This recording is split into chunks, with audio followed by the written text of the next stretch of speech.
Pressure is mounting on Japan to expand the 20-kilometer evacuation zone around its 4 stricken reactors, as the International Atomic Energy Agency has found radiation readings well beyond the recommended evacuation levels in a village about 40 kilometers from the Fukushima Daiichi nuclear complex.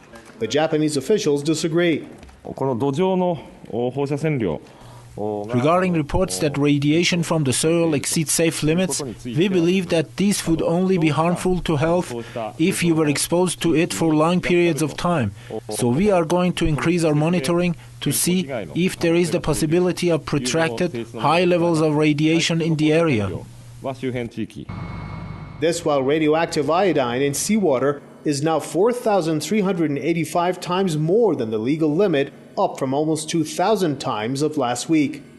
Singapore has detected radiation 9 times the limit in cabbages imported from Japan, and the United States reported small levels of radiation in milk samples on its west coast. I think you're talking about a 4 or 5 level catastrophe.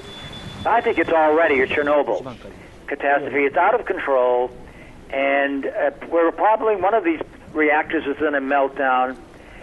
The catastrophe is building. It has not reached the peak where it's leveling off. We've got a continuous radiation leak that's increasing. It's damaging the soil. Investigation shows that Japan and the Fukushima operator TEPCO have repeatedly played down the dangers of the stricken nuclear plant.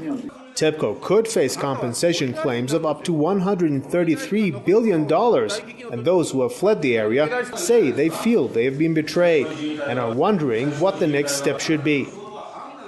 In my opinion, we had a meltdown situation in 2 reactors, according to the data, and we're fast approaching deterioration of other rods in 2 other nuclear in 2 other reactors.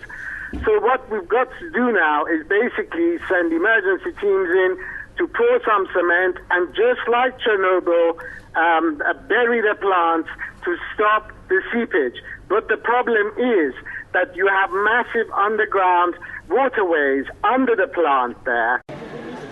While problems at the nuclear plant take center stage, Japan is also facing a humanitarian crisis triggered by the March 11th earthquake and tsunami, which left up to 28,000 people dead or missing, and estimated damages worth over $3 billion.